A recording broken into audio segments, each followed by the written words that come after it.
Hi, good morning, everyone. Thanks for joining us at 7 o'clock. I'm Tracey McCain. And I'm Caitlin Francis. All right, we got a lot to talk about here this morning, but of course, that all-important forecast. We're going to say good morning to meteorologist Jill Gilardi. It's off to a nice start, but breezy. It is breezy, and to our northwest, there's been some snow squalls we've been watching. So getting closer and closer to the state. So things will be kind of changing as we go through the mid-morning hours. So there is that chance for a passing snow shower or squall. And then tomorrow, we have declared the day a first alert weather day because we're going to have snow in the pre-dawn hours and the potential for some squalls in the afternoon. Certainly a greater chance for travel impacts. And then, believe it or not, a wet end to the week. Not a white, a wet. So things are definitely evolving and trending warmer some days, but there you have back to the north and west where you see the blue polygons. Those are snow squall warnings. We have special weather statements, so we're watching this as it gets closer and closer to us. Right now on First Alert Live radar, not a whole lot happening yet, but things will be changing as we get later into the morning hours. Winds are locks. We're seeing the cloud cover thickening up, 36 degrees. Mild temperatures, you would think, you know, it's 30s, right? Well, that wind, this is what you really truly need to dress for, that feel in the 20s. So this morning we're going to be tracking those snow showers and squalls building in and then moving on out, and temperatures are going to get colder out there. We'll have another look at that snow shower chance today and for tomorrow coming up here in about 10 minutes. Caitlin? All right, thanks, Jill. Good morning, everyone. First alert here. This is in Danbury. I want to turn your attention to your screen really quickly because we're seeing pretty heavy delays through the area. I just got an update from DOT. The delays right now are 6 miles long. Wow. So this is incredible, and this is going to significantly impact your morning commute. If you are traveling 84 westbound, this is backing up significantly here this morning. Again, DOT just reported the congestions between exits 10 and 6. This crash is right around exit 6 here this morning with the right and center lanes closed. DOT also reporting it's involving 2 vehicles, so we're taking a look at some of those delays right now. But again, 6 miles of delays, just very significant as you're heading out the door here this morning. Actually, if you want to take a look here at your screen very quickly, you can see Danbury in the middle left-hand side of your screen there. All that red that's backing up, that is all due to this incident. So please make sure that you're giving yourself plenty of time to get around. Your drive times, again, not reflecting that crash in Danbury. We're looking at 84 eastbound to Hartford. That's doing fine, but it's about an hour-and-a-half ride 95 southbound to the George Washington Bridge. The Parkway is also slowing down. That's a check at your Connecticut Chevy First Alert traffic report driven by your Connecticut Chevy dealers. It's 7:03 right now, and happening today, the driver of the deadly Labor Day boat crash at the mouth of the Connecticut River in Old Saybrook faces a judge. Marcy Jones breaking down the disturbing details about this crash.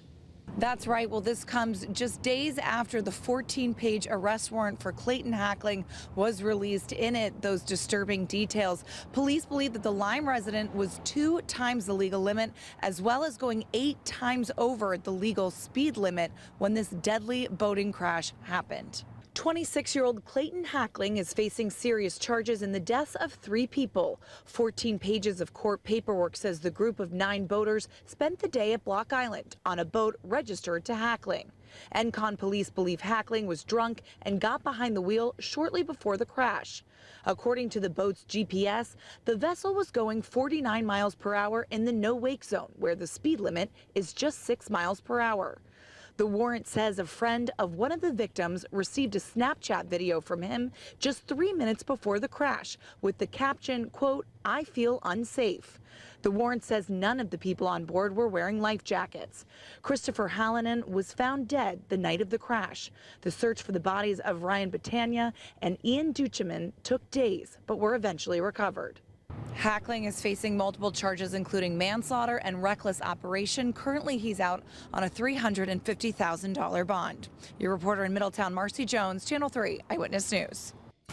Okay, everybody, Roger, Suzanne, and checking in live here at the First Alert Desk because we are learning more about a major developing story. President Trump has decided to pause all federal grants and loans at 5 p.m. The president claims he wants to review about $3 trillion in funding programs until at least February 10th. Now, Trump was not clear about which areas he's targeting, but we do know the pause could impact small business loans, education funding, as well as disaster relief. Now, Connecticut Congresswoman Rosa DeLauro has released a letter criticizing this move, writing, "This administration's actions will have far-reaching consequences for nearly all federal programs and activities. We have learned that individual assistance programs are not impacted." As soon as we get more details, of course, we'll share them with you right away. Live at the First Alert Desk, I'm Roger. Suzanne and Caitlin, I'll send it back to you. All right, thanks, Roger. Clicking over to 7:06 on the dot. Right now, a 12-year-old student at Aces Mill Road School in North Haven accused of making a threat against the school. Yeah, police say they arrested that student yesterday afternoon after they allegedly posted a photo of a gun on social media with a caption that said, quote, "Don't go to school." That child now facing disciplinary action at the school. We're also told they apparently never had a weapon and then didn't have access to any either. Well, right now, police in New Britain are still searching for a suspect after a double shooting left one woman dead and critically injured another woman. This as police investigation was first brought to you as breaking news yesterday morning. Police say 30-year-old Brianna Ray was killed on Prospect Street. That area taped off for much of the day. Investigators tell us they believe the victims and suspect knew each other and that this was a case of domestic violence. Well, now to the latest in what some are calling the new space race. All right, well, the new chatbot, DeepSeek, is raising concerns among American rivals, with President Trump calling it a wake-up call. So, what's so special? Channel 3's Jared Hill is your reporter with the latest. This morning, a new Chinese chatbot is sending shockwaves through the world of artificial intelligence. DeepSeek became the most downloaded free app in Apple's App Store. The company claiming to have developed a new model using inferior computer chips that cost 20 to 30 times less than leading American firms. They were able to really do this on what some people would call a shoestring budget. And investors are taking notice.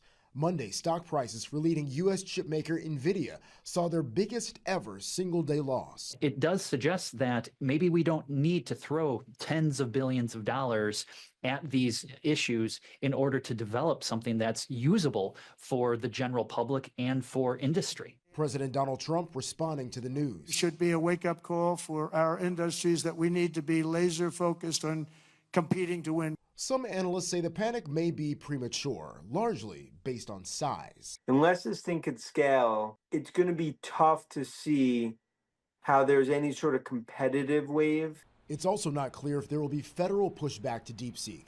The company, like TikTok, may raise data privacy and national security concerns due to its Chinese ownership. Jared Hill, CBS News. People in our state have reported seeing more immigration and customs enforcement agents as President Trump cracks down on illegal immigration. Over the past few days, people in East Hartford, Willimantic, and Bridgeport tell us that they've seen agents in their towns. Some community leaders are reminding people agents are not allowed to enter your home without a warrant, and critics say they feel like certain groups are being targeted. This to us feels very much like racial profiling, or even profiling based on language. They're going to Puerto Rican neighborhoods, and Puerto Ricans have always been citizens. ICE agents often contact local police when they know that they'll be working in an area, so just heads up on that. President Donald Trump has now signed about 300 executive actions in just the first week back in office. Many of his newest orders focus on the military. The move includes a ban on transgender people serving in the military. Another order will reinstate service members who were discharged for refusing to get the COVID vaccine. All right, time to think about your taxes. The tax season is officially underway, and it's time to get prepared. All right, happening today in Hartford, state leaders will team up with the Department of Revenue Services to explain the Earned Income Tax Credit. Low to moderate income working people and families can claim the credit on their filings to get a little bit of a tax break. Well, last year, the state increased the EITC budget to 40%, putting Connecticut among the top states in the country for that large EITC rate. Officials will share more details this morning at 10.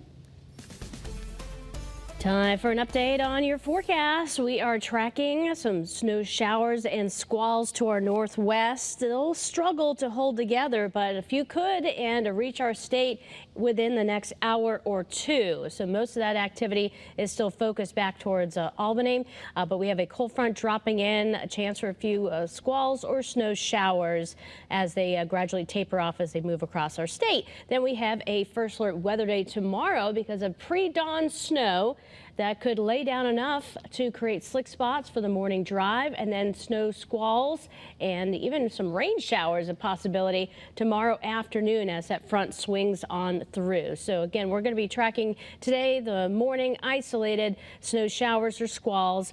Otherwise, we're going to be falling in the temperature department, and then tomorrow that wintry mix possible and that light snow. We'll talk about amounts for the first alert weather day coming up a little bit later.